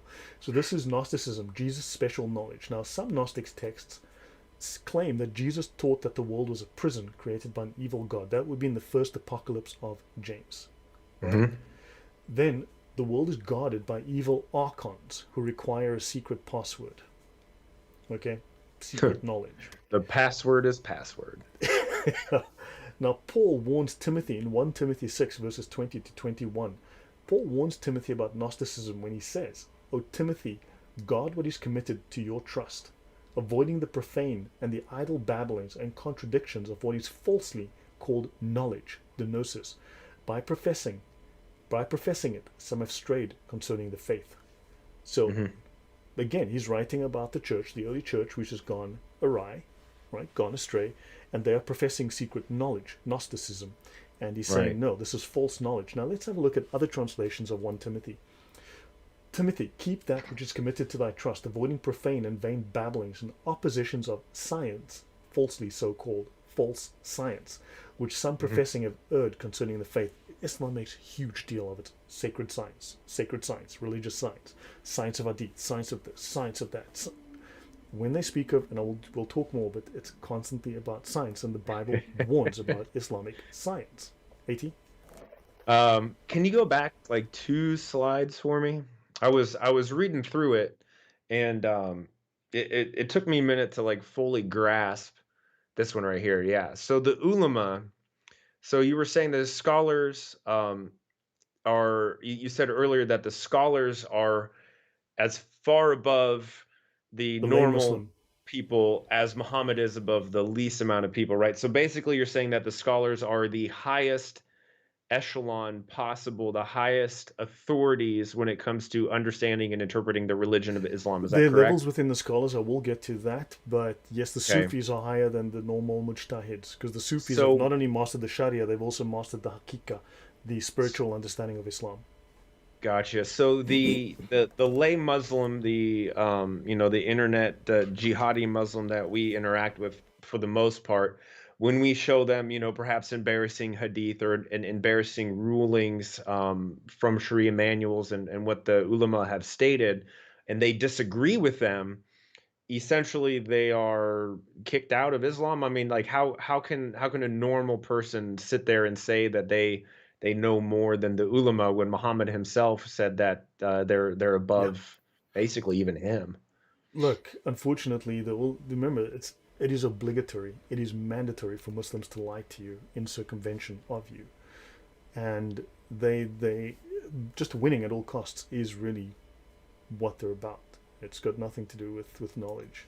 You are wrong. You Yeah. are evil by default. But yes, it's stupid. I know. Let's move on. In fact, a general tendency was to be observed among practitioners of the religious sciences to consider as certain knowledge only that inherited from Muhammad, albeit with nuances conditioned by their theological orientation. So Muhammad, you see, brought special knowledge. Muhammad brought secret knowledge of the religious sciences. When Islam speaks of science, they don't mean the kind of science that we know, like like where semen is produced, like real stuff, and that the sun doesn't rise out of a puddle. Well, But but the spiritual gnosis of that is just real scientists don't understand, well, right? dude, Islam just hurts my brain. So now let's have a look at this. This is a reference again from the Encyclopedia of Islam. Now, they speak here of, for Ibn Taymiyyah, blah, blah, blah. This, the science par excellence, okay, the pinnacle of science, is that which derives from the Prophet Muhammad. Now, I don't recall him winning a Nobel Prize myself, Mhm. but apparently he He did brought. win a Nobel Peace Prize. No, no, no. He would win a Nobel Pedophilia Prize if they handed one of those out, Oh, I bet he would. but apparently the greatest of science originates with Muhammad. All the rest is either useless or does not deserve to be called science. So apparently, so in other words, only Islam, the Islamic sciences, the religious knowledge. Remember, the religious knowledge in Islam is a science, and Ugh. right, and the Yeah, jurist, blah that's blah why blah. stepping into the restroom with your left foot prevents the shaitan from interfering with Yes, your and then you have bowel to movement. say an incantation exactly. And there are numerous prophetic traditions, hadith, on the study of science which concern only religious knowledge. Do you understand? Science in Islam is an understanding of secret science, esoteric, occult science. Hmm. Now, Yeah. let's continue. The ulama have long been seen as a very distinct group, a regulated and structured body expressing the popular voice, constituting the solid framework of permanent government behind changing dynasties. You would know them Hmm. as the deep state, Right. Yep. right? Now, let's have a look at this word ghaib. Now we're talking about hidden knowledge and the Illuminati. Let's have a look. Ghaib, what is hidden? What is inaccessible to the senses and to reason? With rare exceptions, it stands for mystery. In mysticism, it means the reality of the world beyond reason, which gnosis experiences. Ghaiba, occultation, what is hidden. In mysticism, blah, blah, blah, blah, blah. Right? So Islam has a term for this. What is hidden? What the scholars know that you don't. Right? Let's continue. Well, you Now, know what I was thinking actually really quick. Remember that movie Weird Science from no. like the 80s? They there's like two nerds get together Oh, yes. and this actually reminds me a lot of Islam. They get together and they create like the perfect like robot type of woman. I feel like that Weird Science Yeah. is a little bit what happens when you get to Jannah, right? Like you have your Yeah. 72 perfectly created um, virgins, apparently perpetual virgins with see-through skin, and you can see their Yeah. bone marrow, Yeah. Well, which is I should mention that Smiler did say that Allah without a hyphen means the name of God, which apparently different to Allah set as a different term meaning the God. So okay. yeah, I mean he speaks Arabic, so he should know. So we can chat about that again. Yeah. Um, but yeah, but thanks for that clarification. I appreciate that, Smiler. So okay, let me have a look here. So now moving forward, this is from Al Ghazali. Al Ghazali is the number one scholar of Islam, above even the four Imams, right? Who founded the four schools of jurisprudence. And he's the number one scholar of Islam, just below Muhammad. Okay, so he's the greatest scholar who ever lived besides Muhammad. This is in his book, the Ihya Ulama. No, it's not. It's in the Mishkat al Anwat, the niche for lights. And this book makes makes many direct references to Gnosticism. But let's look at this little line that says here. Okay, so the concepts of Gnosticism, of Amr, right, contains much that is obscure and too difficult for most minds. Okay, and Ghazali then says that the perfect Illuminati, and who's he referring to? Who are the perfect Illuminati in Islam? Well, that would be the Sufis. The perfect Illuminati perceived that Al Mutta, the obeyed one, is not more than the highest other than absolute deity and is related to him as the sun to essential light. So you see, those who stopped short of complete illumination, right? Those who didn't really understand the Gnosticism, who didn't become illuminated, right? Those who were not Mm. illuminated, right? They identified Al Mutta, that's apparently Muhammad, with Allah, right? Blah blah. But this is weird nonsense, very hard to understand. But what he says here is that the Gnostics are the perfect Illuminati, right? And that Muhammad relates to Allah the way the sun relates to essential light. And we'll get into that. Hmm. So, yeah, the perfect Illuminati, according to Ghazali, are the Sufi. And remember, we just saw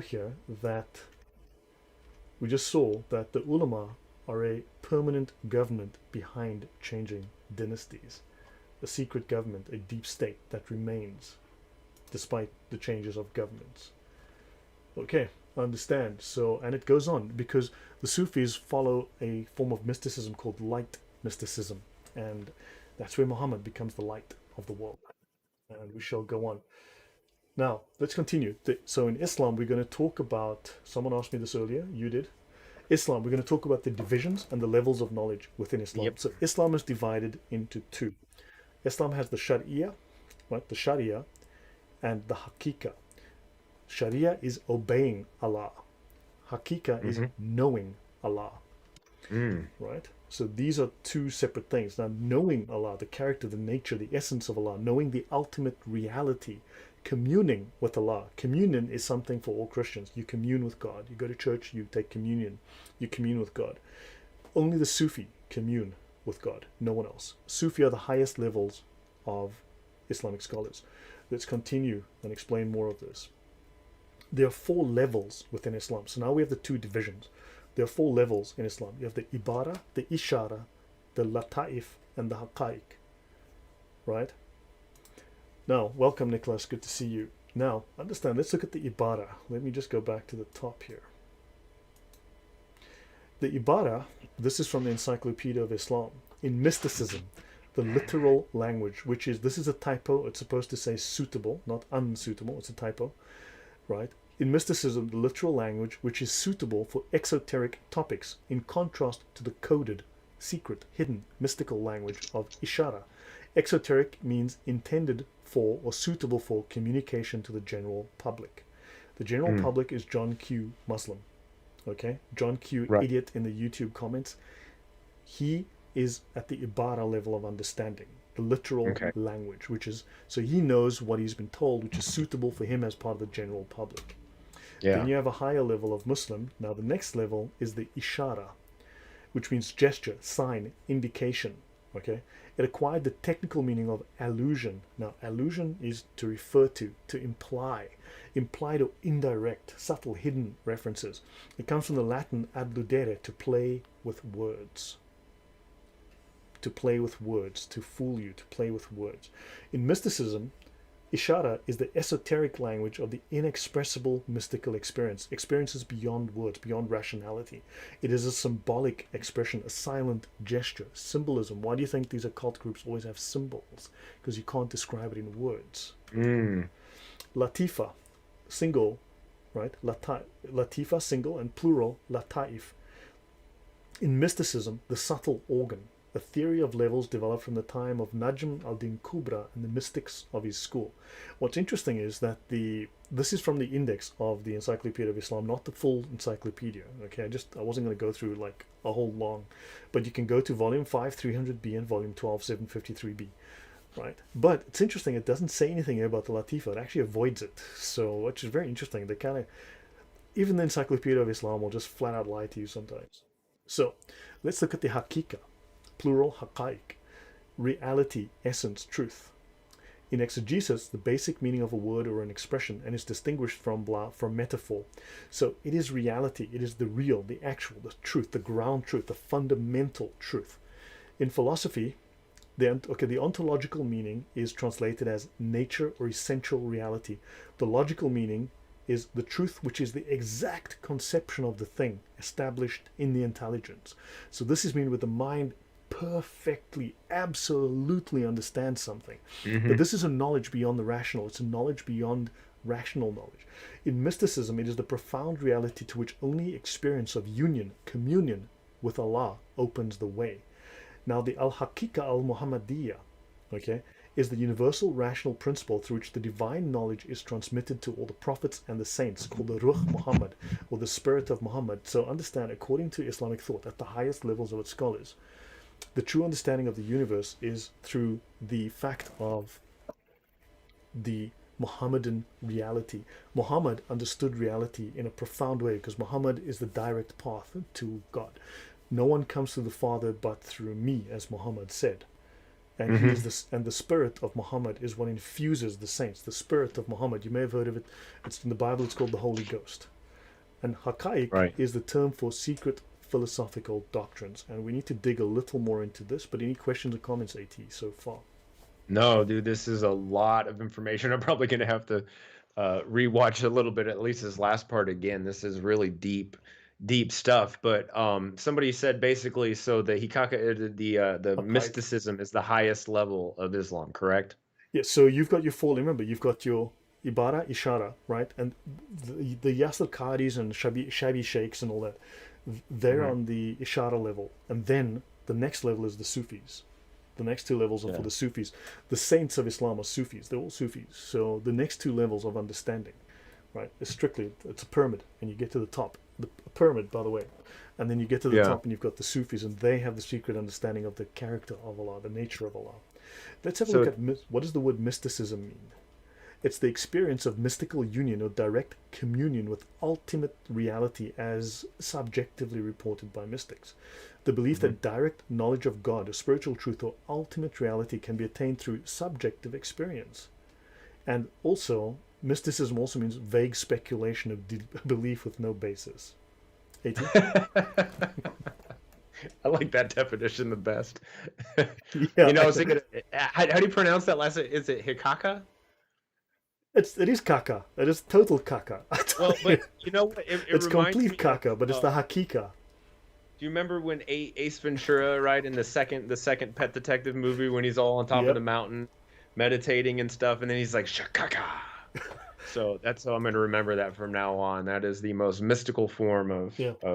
Islam. So now let's look at a scholar called Kushairi. He was the one who developed this doctrine to its pinnacle, right? And he's just to remind you what esoteric means: designed for or understood by the specially initiated alone, right? Hmm. Requiring or exhibiting knowledge that is restricted to a tiny group, limited to a small circle.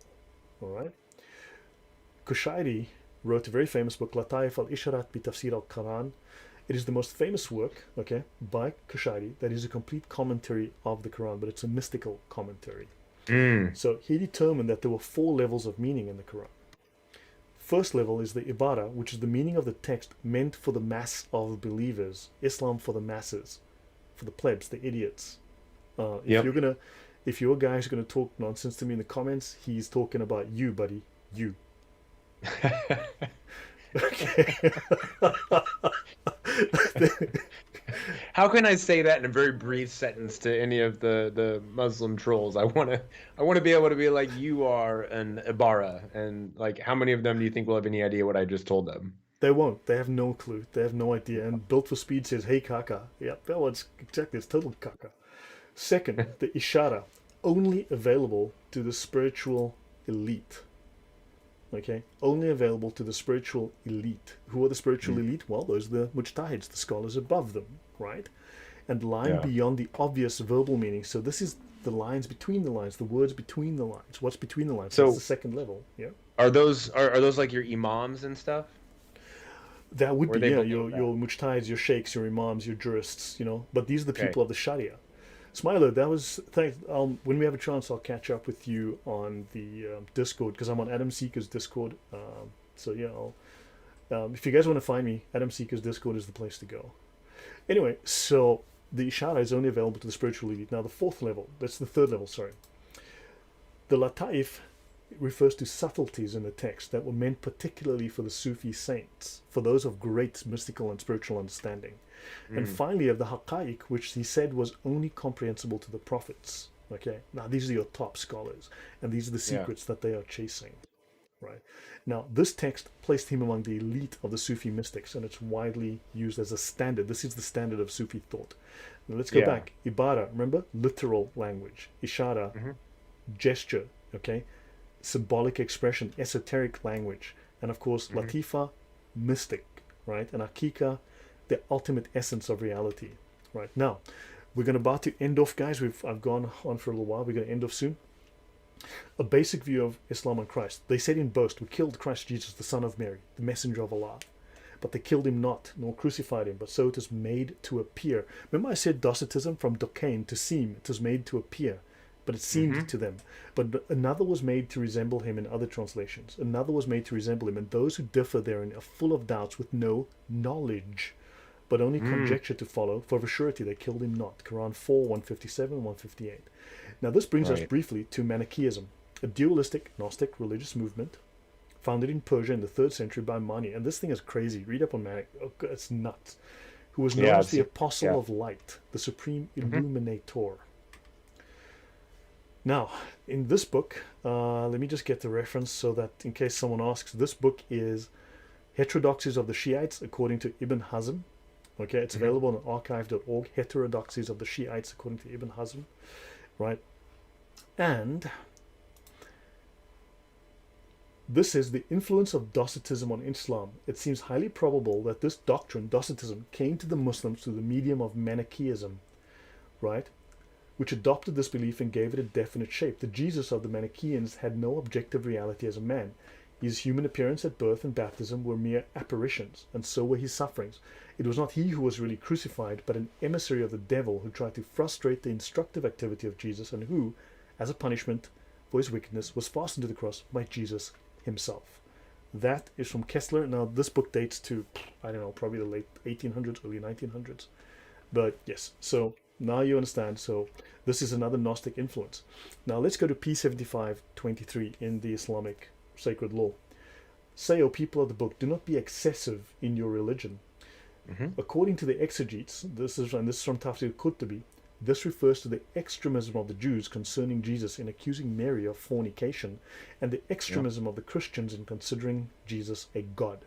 For both Hmm. excessiveness and remissness are evil, and both are kufr, unbelief. Right. And it's amazing how they misrepresent what Christians actually believe, even in that statement, right? So the Christians for considering him a God, right? Yeah, Trinitarian Christians don't consider Jesus to yeah, be a God. God. We're Trinitarians. He So is it's God. interesting how they misrepresent, and they still do. Even when I explain to people what a what Trinitarian is, I can give them, the dogma on the statement.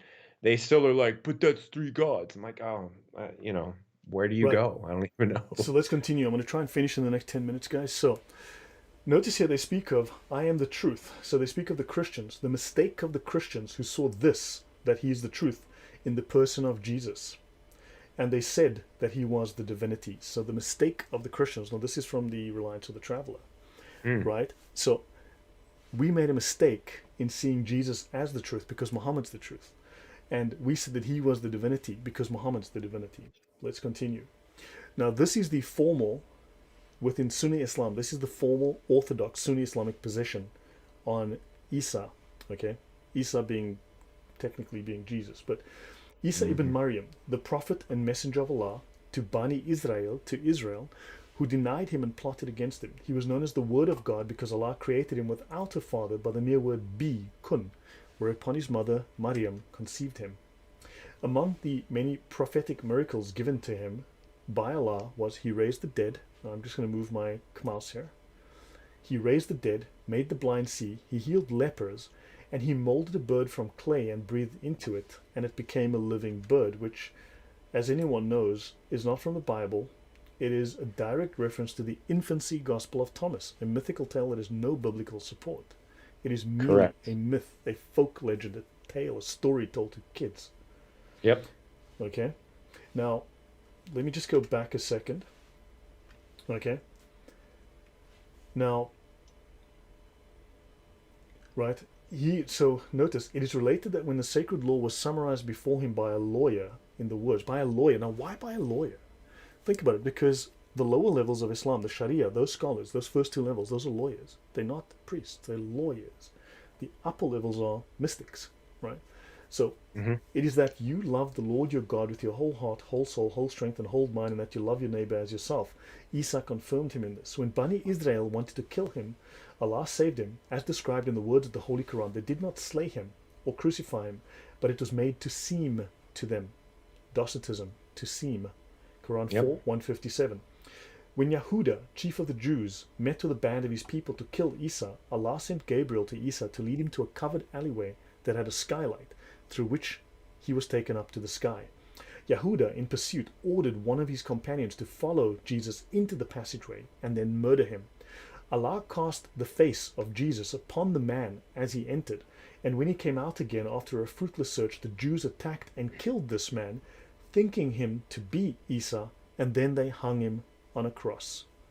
This is the official doctrinal position of Sunni Islam So on. they killed him first, and then they Yep. hung him on the cross after he was dead. Is that what I just said? Yes. But of course, if you can read Ibn Kathir, then they speak of a companion, the youngest companion of Jesus, Yep. Stood said, up "Hey, three hey, times. pick me, pick me, pick me, pick me." And then Jesus said, Uh, "Okay, buddy, you're gonna kill yourself. Off you go, buddy." And then and then in other stories, uh, so when they say that we are in doubt about it, what they really mean is they themselves are in doubt about it, right? yeah. So David says, "Where's this? Where are the witnesses, dude? There are no witnesses. It's it's The witness, first of all, dude, don't even ask questions. The witness is the Almighty and all-seeing Allah, okay? The best of yeah." deceivers. This So is you have to nonsense. I mean, trust him. but understand, if you read Ibn Kathir, then it's the youngest companion said, "Hey, pick me," and Jesus said, "Okay, buddy, off you go." And this guy insisted, and then they picked him, and they put his face on him, and then they killed him. And then, of course, and then you have Judas, and in other versions, it's Judas who was punished. Uh-huh. I mean, understand, they Yep. can't make up their own minds. I mean, it's just a mess. Or it But was this this, Simon of Cyrene too, so they literally don't know. I just find it so ironic the projection Christians don't know, they're in doubt about it. No, we're not. I don't recall any Christians being in doubt about the death and resurrection of Yeah, Christ. I don't even recall any modern historians or scholars or textual critics correct. being in doubt about his Yeah. crucifixion. Veronica says among all the unsuccessful heresies, Islam was the only one with a political goal and an army. And she's right. Yes. Yeah. Now, some claim it's Judas, but already hanged himself before the. Yeah, Judas hanged himself before the crucifixion. Thank you for pointing that out, Michiel. Maybe we just need to. You know, guys, you know what we're doing wrong? We just haven't taken the time to logically, factually explain to Muslims, oh, by the way, you've made a mistake with that. Here are the facts. Just give them the facts, and they will simply just understand, and the problem is solved. That's all you need to do. Yep, that's it. That's all Just, you have to do. just You give them can the appeal facts, guys. I to don't know why that's never been tried. to secular historians, Jewish historians, contemporary historians of Jesus' time. You can do the Bible, whatever. They'll just go, oh, you know what? That's a lot of evidence. I will change my position. That's, Everybody, yeah. everyone does it. The moment you give them the facts, everyone changes their mind. It's the rational, logical thing. We all do that. Right. Hmm. Moving on. So now I want to talk about the Nuri Muhammadi, the light of Muhammad. This is found most exclusively in the biographies of Muhammad, the Sirah, effectively the Gospels of Muhammad. So, guys, last couple of slides, I'm going to end off soon. Eva, Muslims don't listen no matter what you give to them. Of course not. I was being sarcastic. Yes. Muslims love the Gospel of Thomas and Barnabas more than the canonized ones. Don't ask me why. Yes, exactly. So, guys, to begin ending off. Now, the Prophet was born on Monday, the 12th of blah blah, in the year of the elephant. It was the most auspicious day in the history of mankind. But according to other scholars, he was born on the 9th. And according to other scholars, on different. They can't even. They don't even know what day he was born. The most auspicious day in history of mankind. Yeah. And I Okay. mean, they'll say here, whatever. They can't make up the day he was. So now, let's have a look. Ibn Kathir, volume 1, page 210. Okay. They speak of Ibn Farouk bore witness that only 3 persons in the entire history of Arabia had been called by the name Muhammad during the pre-Islamic period. So Muhammad was only the 4th person in all of history to be called Muhammad. Their Say parents not had three. yeah, so they had been given this name since their parents had heard from the Jews and the Christians that a new prophet was to be born in the near future and that his name would be Muhammad. The Jews and the Christians were telling the Arabians that a prophet by the name of Muhammad was going to be born. Let's have a look. Is there any record of that, Lloyd? Like No, of literally course not. anywhere? They literally sucked that out of. A Christian monk by the name of Bahira lived in this city, and he said, this is the chief. When he saw Muhammad, he said, this is the chief of the world and the messenger of God. God has sent him as a mercy for all mankind. Why do you say this? And Bahira explained, when he came this side of the pass, the stones and the trees bowed in prostration. And they do not prostrate for anyone other than a prophet. I recognize him from the seal of prophethood, which lies like an apple on the soft bone below his shoulders. It is mentioned in our scriptures. It is Seriously, we don't even have to write jokes. We can just read this. I know. This is what they teach. This is what they teach in the mosques. This is what they teach in the madrasas. Understand? Moving on. Let's look at this from the Milal wa Nihal. Okay. Long before the creation of the world, Allah took a ray of light from the splendor of Allah's own glory and united it to the body of Muhammad, called the Nuri Muhammadi, saying, thou art the elect Muhammad, the chosen. I will make the members of thy family the guides to salvation. Muhammad said, the first thing which God created was my light and my spirit. In due time the world was created, but not until the birth of Muhammad did this ray of glory appear in the world. It is well known to all Muslims as the Nur-i Muhammadi, the light of Muhammad. This Nur, blah, blah, blah, blah, blah. How many children did Muhammad have that lived past 3 years old? He had like, Because I it don't said know, like, that the light is going to go through his family. I just don't recall any of his family members actually living. so the Anabaptists, yes, they worship Muhammad. Dude, I need to go into that in a different show, but I can tell you for sure. So Muhammad, the Muhammad of pre-existence, was created of divine light. When he had stood on as a column of light before God for 1,000,000 years in adoration, God created Adam from the light of Muhammad. Now you know Adam was made out of Muhammad. Or according to another passage, he created Adam from the clay of divine might. Divine might from the light of Muhammad. Muhammad is How the now, brown light, cow? the divine might of Allah. Let's continue. right? Not only Adam, let me just move the mouse. Not only Adam is formed the camera. Not only Adam is formed from Muhammad's light, but the whole universe participates in this emanation of light, like the monad emanates things. Interesting. Allah also emanates things. The light of the prophets. So in other words, the glory, the spirit of the prophets, the message of the prophets is from Muhammad's light, and the light of the heavenly kingdom is from Muhammad's light, and the light of this world and the light of the world to come is from Muhammad's light. What is this from? What book is this from? It's basically called S that I made up about Muhammad from an admiring Muslim. Dude, it's the mystical vision of existence in classical Islam, and Okay. and also from S.W. Curler, Muhammad and Mohammedanism, from the chapter Muhammad, a parody of Christ. Right. I And was going then to say, because they're absolutely parodying Christ, right? So yes, when you and then read there's a third book John 1:1, I'm called When thinking, the well, Moon this is Split. There's a third book yeah. called When the Moon Split. Guys, I'll make the links available. It should all be in the. It should all of these should be linked in the description, and you can download all this stuff and read it and laugh and cry to your heart's content. So understand, Muhammad is the light of the world. He's the light of heaven. He's the light of the universe. Muhammad is a deity. Okay, emanation, and everything is made from the light of Muhammad. Okay, God created. Let's have a look at this one. In the Kitabi Ahwal al-Qiyamat, read the following. It is recorded by tradition that God first created a tree with 4,000 branches, the tree of life, and called it the tree of life. Then he created the light of Muhammad in a veil of white pearl of the shape of a peacock and placed it upon that tree where Muhammad's light praised God for 70,000 years. Let's continue. In the shape of a peacock. Yeah, You can't make this stuff then up. God created the Kaaba, and then he created the Temple of Jerusalem, and he created all the houses of worship in the world. And then from the perspiration, okay, from the perspiration of Muhammad's eyebrows, right, from the perspiration of this figure of Muhammad, he created the people of believing men and women, the Muslims of both sexes. Oh. And of the perspiration of Muhammad's ears, he created the spirits of the Jews and the Christians, the Magi, and what is like them. And of the perspiration of its legs, he created the earth from the west to the east and what is in it. And after this, when the light of Muhammad had praised God for 70,000 years, God created the light of the prophets out of the light of Muhammad. So David, Moses, Solomon, all of them were created from the light of Muhammad. Okay, and they all looked upon that light and created their spirits. And they said, there is no God but Allah, and Muhammad is the apostle of Allah. Then God created a lamp, and the figure of Muhammad was placed on that lamp, just as he afterwards was in this world.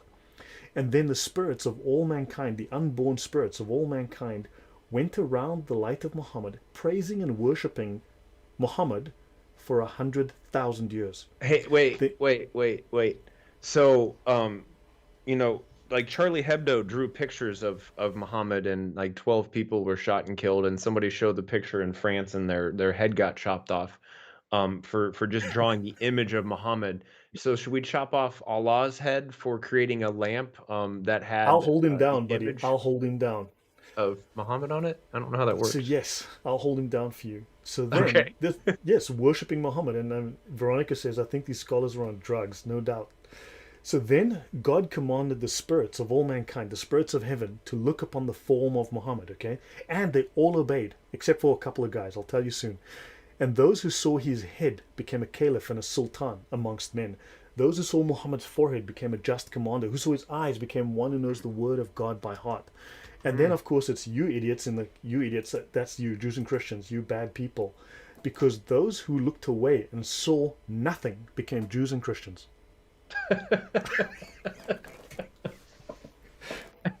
Even though all the prophetic lines come through that, whatever, it's fine. So the nemesis of infidel says, this is a knowledge on a deeper level. These sessions leave me speechless. Thank you for your time and your work, Deus Folk. You're welcome. Thank you. Guys, this takes me hours of reading and research. I do appreciate if you support the channel. Really, it makes a difference in my life, honestly. Absolutely. Guys, so yeah, if you do want to contribute, I am always very grateful. It really, really helps. This is not exactly 5 minutes of work, believe me. This is days of my life that goes into this. Okay, so moving on. So because you became a Jew and Christian because you saw nothing, you looked away when Muhammad was standing as a pillar of light in paradise.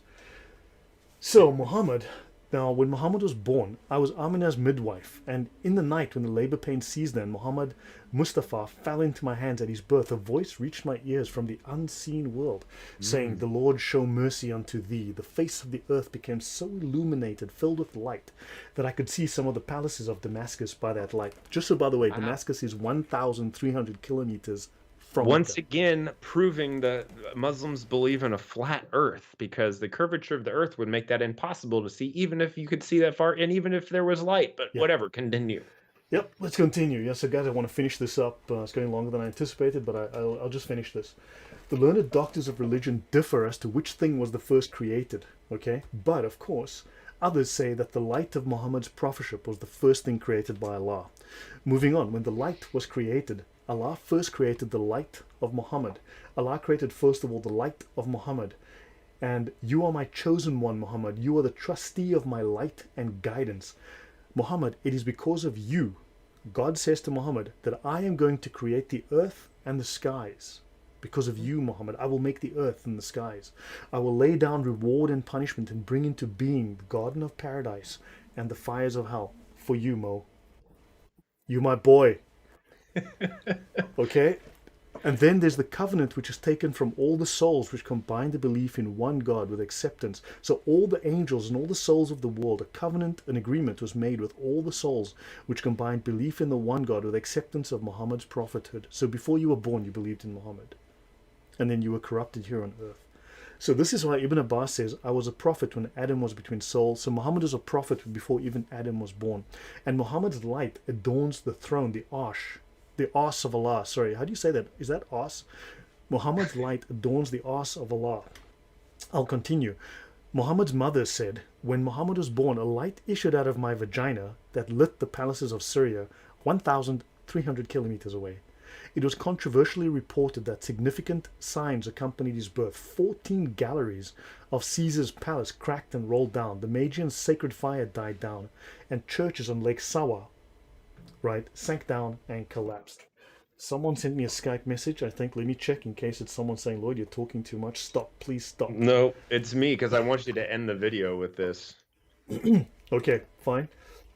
And then, so guys, I just wanted you to understand that Muhammad is the light of Allah. Muhammad is the light of the world. Muhammad is the counterfeit Jesus. Muhammad is a deity in Islam. This is what they say. People worshipped Muhammad. Understand? Right. It's the arse of Allah. I agree with you. I certainly agree. The arse of Allah. Right. Now, Jesus says in the Bible, I send you as lambs among liars. Okay? Let's see what Islam explains about us. Let's talk a little bit more, and this is the final slide with the last few things. The discussion with the Jews and the Christians concerning their religions and the exposition of their faults and their shortcomings. The Medinan verses sought to invite the Christians and Jews to Islam primarily by exposing the corruption in their books and beliefs, by explaining the true teaching of Moses and Jesus. They can't show us the actual true teaching, right? They can't show us the actual books, right? They don't have them, but your book's wrong. Not even a fragment. Yep. And the Medinan verses discuss in detail the history of the children of Israel and how Allah dealt with their faithlessness and treachery. The purpose of the stories. One of the primary purposes of these stories is to guide the remnants of the previous nations to the truth. The Christians, for example, are told that Isa preached pure monotheism, and Jews are told to reflect blah blah blah. No other religion even comes close to this concept of Islamic monotheism. Jews and Christians, even Hindus, claim to be monotheistic, but the trinity of the Christians and the paganism and idolatry of the Hindus make it obvious that such a claim is false. The Jews are perhaps closer than many other religions to monotheism, attribute to their God forgetfulness, weariness, and ignorance, amongst other things, and the Jews do not have a firm set of spiritual beliefs. Okay, buddy. Now, not the path of those on whom you are angry, nor those who are astray. Quran 1:7, that's the Fatiha. The Prophet clearly, Muhammad explained that this refers to the Jews and the Christians. He's angry with the Christians. No, he's angry with the Jews, and the Christians are astray. So let me just move this up again. The integrity of the prophets is denied by the Christians and the Jews, who ascribe, amongst other crimes, the crime of murder, incest, and drunkenness to the prophets of Allah, allegations which Islam vehemently denies. That's why Muhammad is perfect. don't forget, it's a death penalty to claim that Islam and Muhammad are less than perfect.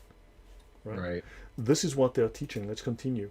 Abdullah ibn Ahmad found 2 loads of books of the Christians and Jews. These books form the basis of many of his Israeli narrations, basically hadith taken out of the Jewish texts. Right?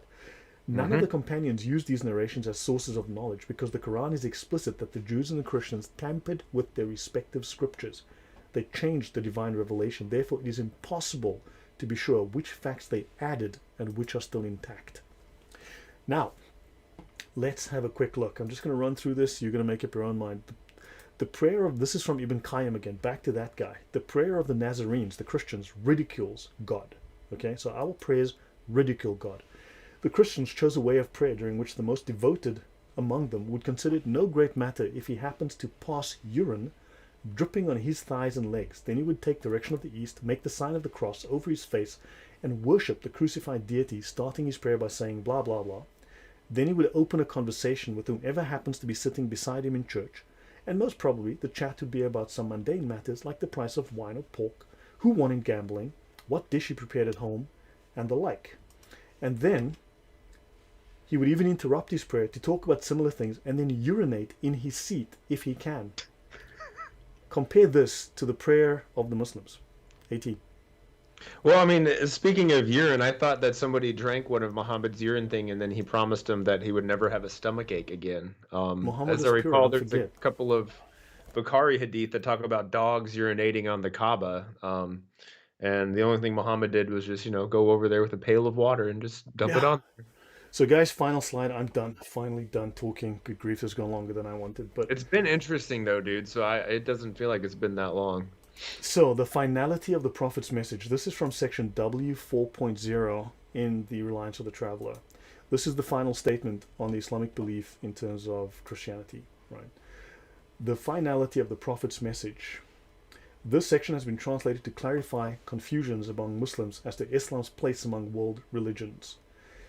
Previous religions were valid in their own eras as attested to by the Quran, but were abrogated by the universal message of Islam, as is equally attested by verses of the Quran. Right? Yeah. So we have a problem with English-speaking Muslims who are occasionally exposed to erroneous theories advanced by some teachers and Quran translators who affirm these religions' validity, but they deny or do not mention they have been abrogated, or that it is unbelief, it is kufr to hold that the remnant cults, now bearing the names of formerly valid religions such as Christianity or Judaism, are acceptable to Allah after He sent Muhammad. This is a matter over which there is no disagreement among Islamic scholars. Scholarly Quranic exegesis. So in other words, if the English-speaking Muslim asks at times, if the English-speaking Muslim at times discuss it as if there was some question about it, the only reason can be that no one has yet offered them a translation of a scholarly Quranic exegesis, a tafsir, to explain the accord between the Quranic verses and their agreement with the Sunnah. Islam is the final religion that Allah will never lessen or abrogate. So Christianity and Judaism are abrogated, they've been replaced, and we are remnant cults that refuse to worship behind Muhammad. Because as you know, when Jesus comes back, Jesus will worship behind Muhammad. And so Islam is very militant Gnosticism. Done. I'm done. I'll leave it to you, AT. Well, talking about abrogation, there was the verses of stoning and of breastfeeding a grown man, right? Like 5 times or 10 times, or whatever. Somebody's saying abrogated. So I always say a bro goat ate it, so because it got eaten by a goat. That was part of Yeah. that was I've heard some people say that Allah sent the goat or the tame sheep to come in and abrogate those particular things. So Yeah, so guys, that's it. It took an hour and 55 minutes. Good grief. We hey, had no technical errors today, though. I don't think we did, man. And it was honestly, it was super enlightening for me and super super interesting. Yeah, Muhammad is a peacock, dude. You got to let him fly. That's all I'm gonna say. Yeah. Yeah, I wish the Arabs had more goats at the time. They could have eaten more of the Quran. Well, they didn't have to because Uthman came along and burned all of them anyway, so that was enough. Yeah. So guys, yeah, so that's it, guys. So I hope you understand the connections now. how Islam took so many ideas and it explicitly. I mean, there are many of these Sharia manuals that explicitly discuss Gnosticism and Christians. I mean, sorry, Muslims are Gnostics, and Yep. Gnosticism is a critical part of Islam. So yeah, Islam is the antithesis of critical thinking. So, At, any final words? No, man. I just Lloyd, thanks for putting this on, brother. I appreciate your time. You don't know I'm gonna do this, but I'm gonna give you a shameless plug as I was thinking about it. You have a Patreon, correct? No, I do not. You don't have a Patreon? Well, how do we pay you, dude? Guys, at the bottom here, sorry, let me just go back to the main screen. I've got a couple of pay links here in the bottom, guys, and the links are in the description box. So yeah, I do appreciate the support, guys. It really does Yeah. go a long way. And honestly, Um, guys, what I would suggest is just, even if all of his followers donate even $1 a month, um, not that we're looking for handouts or anything specific like that, but to be quite frank with you, Lloyd has this passion and he will do this for free just because he feels the calling from God to do this and to expose the lies and falsehoods of Islam. But it's time that he's taking away to give to us, to give to the church, the body of Christ, and to really honestly just make the world a better place by doing this. It's time that he sacrifices away from his family. It's time that he might be yeah, that's sacrificing true. doing actual work where he would be earning more money from it. So if you can spare, this, that, and the other, go ahead, and follow whatever link Lloyd tells you to do. You guys have noticed this in the chat. He is giving us a lot of great information, and just to show our thanks and appreciation for him, I think, not to make you blush, buddy, but I think we should, Definitely. be able to donate a little bit of our money if we have enough, and I think that would be helpful for everybody. Yeah, there was a question from Daniel Ritter. Check my previous stream with AT last Sunday or Hmm. last Thursday. We did a show on Palestine, the Yeah. Palestinian occupation of Israel. That's going to answer a lot of questions and bring up a lot of information you probably had no idea about. Yeah. But briefly speaking, any lands that Islam conquers is waqf. It's an endowment given to them by Allah to look after. If they lose it, they must get it back. Hmm. Okay, so guys, yeah, that's so check the previous show. I speak about the Palestinian issue. I provide things. I mean, the Palestinians were Nazis, quite bluntly, and in fact, they were also just KGB. So look through all of that, and yeah, Built for Speed. Thank you for your efforts in educating. So yes, guys, yeah, make this knowledge public. Please spread it around, share it with people. Everything that I've shown, all my sources are always available. My databases are available, and yeah, as you know, yeah, Muhammad is Baphomet. Hmm. What can we Definitely. say?